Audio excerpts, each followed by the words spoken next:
Faz muitos anos que eu trabalho na indústria mecânica. Mas assim mesmo, até hoje, às vezes eu paro, olho e fico pensando: como será que o homem conseguiu extrair da natureza essa coisa tão maravilhosa que é o aço? Como se transformam aqueles pedaços de minério de ferro nesse produto tão nobre, tão útil, tão bonito? Bom, para nossa sorte, esse é o tema da nossa teleaula de hoje. Você vai conhecer a alquimia da produção do aço dentro dos conversores, que são os fornos que trabalham com injeção de ar diretamente sobre o ferro gusa. E vai conhecer também os fornos elétricos que transformam sucata em aço. Agora preste bastante atenção que você vai ouvir uma palavra-chave na produção do aço. Está preparado? Então lá vai. Oxidação. Já tinha ouvido falar, não é? Pois é. A oxidação desempenha um papel muito importante na hora de fabricar o aço.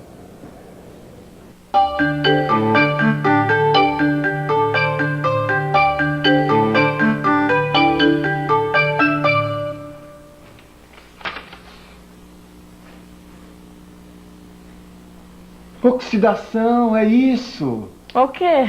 Você nunca tinha ouvido falar? Já tinha sim, mas eu não tinha entendido que a oxidação é fundamental para transformar gusa em aço. Você ouviu o que ele disse? A oxidação é fundamental para transformar o gusa em aço. Neuza, você já tinha estudado como que acontece esse processo de oxidação? Bom, pra falar a verdade, ainda não. Ah, então vamos nessa, viu? Porque se a gente não aprender como acontece esse processo de oxidação, a gente não vai entender direito como que é a produção do aço. E se a gente não aprender como que é a produção do aço, a gente não vai dominar bem os materiais. Se a gente não dominar os materiais, a gente não vai ter condições de construir o nosso carro. Então, oxidação já! A oxidação é a combinação do metal e das suas impurezas com o oxigênio. Mas que impurezas do metal são essas? Como você já sabe, o ferro gusa tem grandes quantidades de carbono e de impurezas normais, como o silício, o enxofre, o fósforo e o manganês. Agora, quando o oxigênio entra em contato com o metal, a concentração dessas impurezas diminui e aí o material fica mais resistente e mais dúctil. Mas até descobrir isso, os pesquisadores queimaram as pestanas. Agora fique por dentro de como o oxigênio entrou na história do aço. A ideia de reduzir as impurezas injetando oxigênio no metal dentro do forno foi apresentada por dois engenheiros simultaneamente. Henry Bessemer, inglês, e William Kelly, americano, no ano de 1847. Esse processo permitiu a produção de aço em grandes quantidades. A produção do aço com injeção de ar ou oxigênio acontece em fornos especiais chamados conversores. Você vai conhecer agora os três principais tipos de conversores. São eles o conversor Bessemer, o conversor Thomas e o conversor LD, que é abreviatura de Linz-Donawitz. Vamos conhecer mais sobre cada um deles, começando pelo conversor Bessemer. Nós vamos conversar agora com o Luiz, que é engenheiro metalúrgico. Luiz, quais são as características do conversor Bessemer? No conversor Bessemer, o ar sob pressão entra pelo fundo. Esse conversor possui o formato de uma pera. E isto possibilita que esse conversor seja basculante. Basculante, tá aí uma boa palavra para um desenho. O conversor Bessemer é basculante, quer dizer, ele é montado sobre eixos, que permitem que ele vire para a posição horizontal para a carga do gusa e volte a vertical para a produção do aço. Outra característica da produção do aço no conversor Bessemer é que ele não precisa de combustível, certo? Certo. Nesse conversor, as altas temperaturas são conseguidas através de reações químicas. O oxigênio do ar injetado no gusa líquido combina com o ferro, formando o óxido de ferro.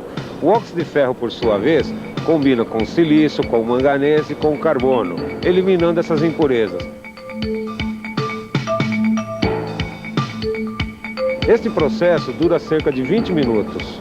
Gente, esse conversor Bessemer é fogo mesmo, hein? Já pensou fazer tudo isso em 20 minutos e ainda por cima sem usar combustível? Ah, mas esse não é o único conversor, não. O conversor Thomas, que também é basculante, funciona de uma maneira bem parecida.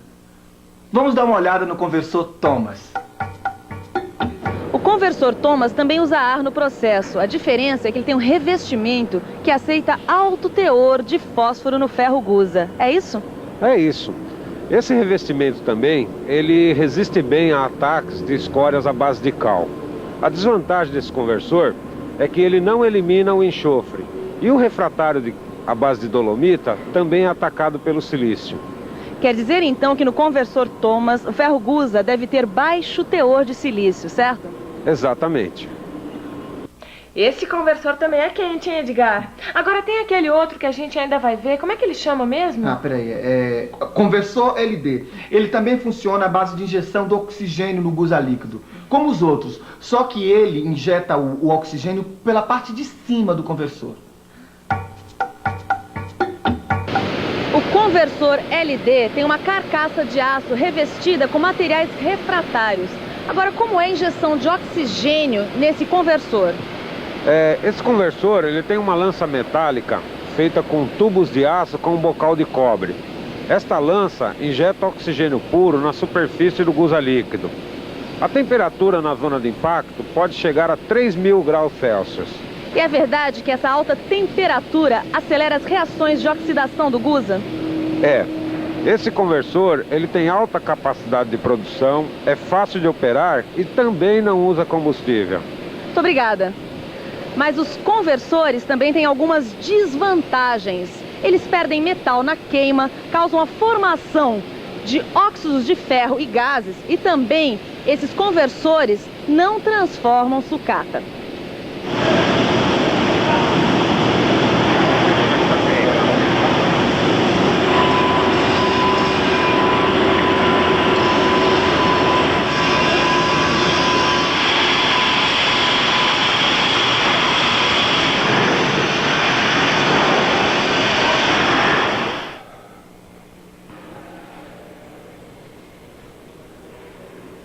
Você ouviu o que a repórter disse? Disse que o conversor não transforma sucata, pois tem forno que transforma sucata em aço, sim, senhor. Neuza, você sabia que dá para fazer aço com sucata? Eu li num livro que nos fornos elétricos dá para fazer aço com esse material. Eu sabia sim. Nesse processo, a energia elétrica se transforma em energia térmica. Por ela acontece a fusão do gusa com a sucata, claro, que em condições controladas de temperatura e oxidação do metal líquido. Tô gostando de ver, hein? Tá estudando mesmo. E tem mais. Esse processo com sucata e adição de elementos de liga pode dar um aço fantástico, de alta qualidade. Agora, tem que ser em forno elétrico. Então vamos estudar os fornos elétricos. Existem dois tipos básicos de fornos elétricos: o forno a arco elétrico e o forno de indução. Vamos conhecer cada um deles. Esse aí é o forno a arco elétrico. Ele tem uma carcaça de aço feita com chapas bem grossas e um fundo abaulado, como aqueles copos de cristal grosso. Vamos conhecer como é o esquema do forno a arco elétrico por dentro. Por dentro, este forno tem revestimento de material refratário. Na abóboda, bem em cima, ficam os eletrodos, que junto com a carga metálica formam o arco elétrico. A carga do forno a arco elétrico é basicamente sucata e fundente à base de cal. E durante o processo acontecem algumas reações químicas, como a oxidação, a desoxidação e a dessulfuração. Você vai conhecer melhor essas reações químicas estudando no seu livro, porque agora nós vamos dar uma olhada rápida num outro forno que só processa sucata, o forno de indução. Este forno tem um estômago de avestruz, processa tudo. Ele tem um gerador com motor de acionamento, bateria de condensadores e uma câmara de aquecimento. Olha só como ele funciona. Repare, a câmara de aquecimento também é basculante. A bobina de indução fica na sua parte externa. O cadinho é feito de massa refratária socada nessa câmara. A sucata se funde pelo calor produzido pela própria carga. Depois que a fusão se completa, quando a temperatura desejada é conseguida, adiciona-se cálcio, silício e alumínio, que são os desoxidantes do processo. A produção do aço nos fornos elétricos tem algumas vantagens.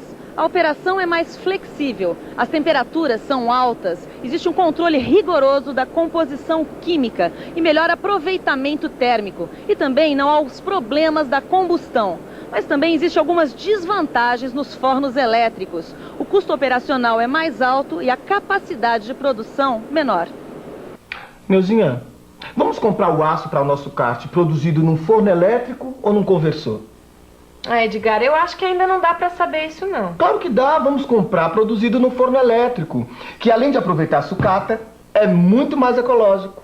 Eu acho que antes de mais nada a gente tem que dar uma boa estudada nessa aula, fazendo todos os exercícios do livro. Faça isso você também, assim dá pra pensar nos processos de produção de aço com muito mais base. Mas antes disso, vamos fazer uma revisão da nossa teleaula de hoje. E atenção, se liga aí, que é hora da revisão. Na teleaula de hoje, você viu a importância da descoberta do processo de oxidação para a fabricação do aço. Você conheceu os 3 tipos de fornos onde esse processo se realiza, os chamados conversores Bessemer, Thomas e LD.